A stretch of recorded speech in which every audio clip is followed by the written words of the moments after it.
Hello अस्सलाम वालेकुम। आज के दिन हम ग्रामर ग्राफिक्स को यूज़ करते हुए एक स्कैटर प्लॉट बनाएंगे और एक लाइन ग्राफ बनाएंगे। और जो डेटाबेस हम यूज़ करेंगे वो आर स्टूडियो में या आर के अंदर एक बिल्ट इन डेटाबेस होता है, दैट इज़ एम्प्टी कार्स। तो मैं अपने आप को रिड्यूस करता हूँ। रिड्यूस करके मैंने यहाँ पे ऑलरेडी जो है एक स्क्रिप्ट खोली हुई है पावर बीआई अपना, सॉरी, आर स्टूडियो में। आर स्टूडियो में मैंने एक डेटाबेस बनाया डीएफ और उसको मैंने असाइन कर दिया एम्प्टी कार्स। अब मैं अगर इसको यहाँ से आके रन करता हूँ तो मेरे पास जो है ये वैल्यू असाइन हो गई डीएफ में। और अब मैं कंसोल में आके अगर मैं डीएफ रन करूं तो ये पूरा डेटाबेस मेरे पास उठकर आ जाएगा। अब मुझे जो है वो डेटाबेस के स्ट्रक्चर के बारे में समझना है, तो एक और जो है वो कमांड होता है str।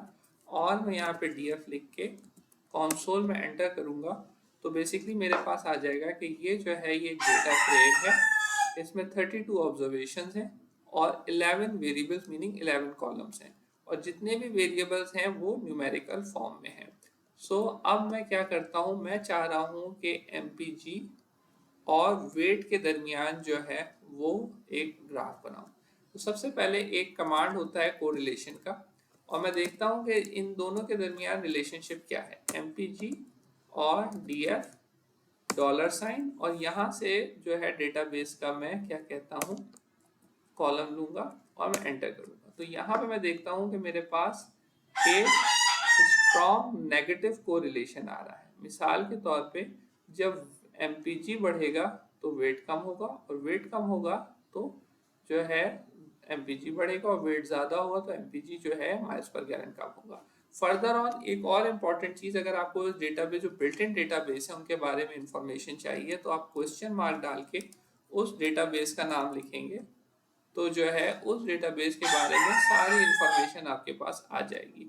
यहाँ पे हमारा जो डेटाबेस है एम्प्टी कार्स है, तो यहाँ पे एम्प्टी कार्स के बारे में जितनी भी इंफॉर्मेशन है कि basically MPG stand for miles per gallon, cylinder is number of cylinders, और ये कहाँ से आया है, इसमें क्या क्या एग्जांपल्स हम यूज़ कर सकते हैं, इसके बारे में जो लिखा हुआ है वो मौजूद होगा आपके पास। आज का हमारा टॉपिक है कि हम किस तरीके से एक जो है वो ग्राफ बनाएंगे यूजिंग ggplot2।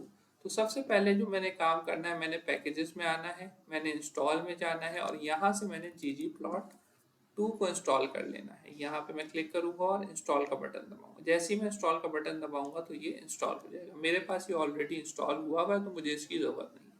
अब मैं क्या करूँगा, मैं लाइब्रेरी के थ्रू इसको कॉल आउट करूँगा ggplot2 को। अब मैंने असाइन करना है df is equal to empty cars, और अब यहाँ से मेरा जो है वो ggplot का सिंटेक्स स्टार्ट होता है। तो ggplot, और सबसे पहले मैंने रखना है अपना डेटाबेस का नाम, कॉमा AES एस्थेटिक्स। एस्थेटिक्स में मैंने बताना है कि x की वैल्यू मैं दे रहा हूँ वेट के बराबर, और y की वैल्यू मैं जो दे रहा हूँ वो दे रहा हूँ एमपीजी के बराबर। अब फर्दर ऑन प्लस करके मैं एंटर करूंगा, और यहां से मैं बताऊंगा कि मुझे लाइन चार्ट चाहिए कि स्कैटर चार्ट चाहिए। तो लाइन चार्ट के लिए जियोम अंडरस्कोर पॉइंट होगा, और लाइन चार्ट के लिए जियोम अंडरस्कोर लाइन होगा। अगर आपको स्कैटर चार्ट चाहिए तो आप ये वाला सिंटेक्स यूज करेंगे, और अगर आपको जो है वो लाइन चार्ट चाहिए तो आप यहाँ पे लाइन लिखेंगे। मैं पहले स्कैटर चार्ट यूज करने जा रहा हूँ तो मैं यहाँ पे पॉइंट लिखूंगा। पॉइंट लिख के यहाँ पे बताऊंगा कि जो पॉइंट्स हैं उसका कलर क्या होगा। मैं डिफाइन करता हूँ कलर ब्लू। अब मैं इसको जब रन करूंगा तो मेरे पास एक लाइन चार्ट आप देख सकते हैं यहाँ पे बन के आ गया। अब इस लाइन चार्ट में फर्दर क्या चाह रहा हूँ कि एक रिग्रेशन लाइन जो इस लाइन का पैटर्न मुझे बताए वो भी ऐड हो जाए। तो मैं further on plus sign add करूंगा, और प्लस साइन ऐड करके ज्योमेट्रिकल, और इसको स्मूथ मेथड जो है मैं लिखूंगा lm। अब जैसे ही मैं अब फर्दर इसको रन करता हूं तो मेरे पास ये एक लाइन जो है वो आ गई, और ये बेसिकली बता रही है कि जो वेट और माइल्स पर गैलन के दरमियान रिलेशनशिप है वो नेगेटिव कोरिलेशन है, मतलब माइल्स पर गैलन ज़्यादा है तो वेट जो है वो कम हो रहा है। फर्दर ऑन, अब मैं क्या चाह रहा हूँ, ये जो आप ग्रे एरिया देख रहे हो ये बेसिकली कॉन्फिडेंस लेवल बता रहा है, इसको मैं रिमूव करना चाह रहा हूँ, तो मैं क्या करूँगा, AC is equal to false. अब जब मैं रन करता हूँ तो ये लाइन रिमूव हो जाएगी। फर्दर ऑन, अगर मैं लाइन का कलर भी चेंज करना चाह रहा हूँ तो मैं लाइन का कलर जो है यहाँ से रेड कर सकता हूँ ताकि ये अलग से हाईलाइट हो। अब मैं देखता हूँ तो ये लाइन रेड हो। फर्दर ऑन, लास्ट चीज जो मैं इस पे कर सकता हूँ वो मैं कर सकता हूँ कि यहाँ पे मैं लेबल्स डालूँ। तो लेबल्स का ये LABS लेबल्स जो है वो क्या कहते हैं, इसका सिंटेक्स होता है फिर TITLE टाइटल, और टाइटल में मैं देना चाह रहा हूँ weight versus miles per gallon, और फिर एक्स एक्सिस में मैं देना चाह रहा हूँ वेट।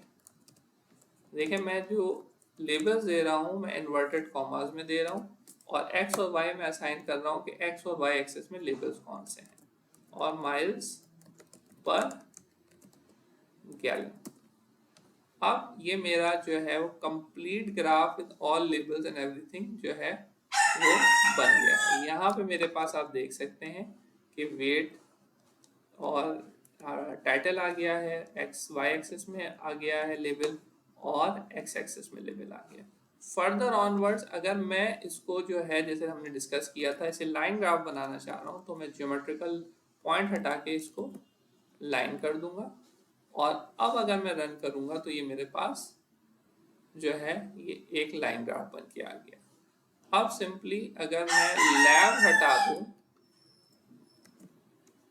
और इसको मैं प्लस साइन हटा दूं तो अब जो है मैं आपसे कोई भी डिफरेंट वेरिएबल्स को यूज करते हुए जो है उसके दरमियान रिलेशनशिप देख सकता हूँ।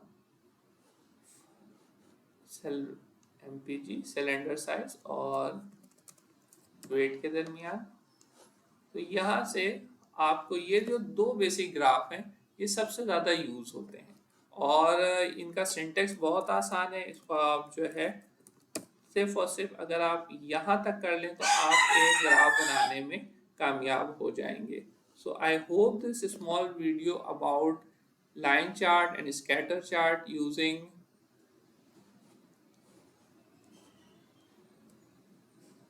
GG or graphics or plot was helpful, and guys thank you for watching.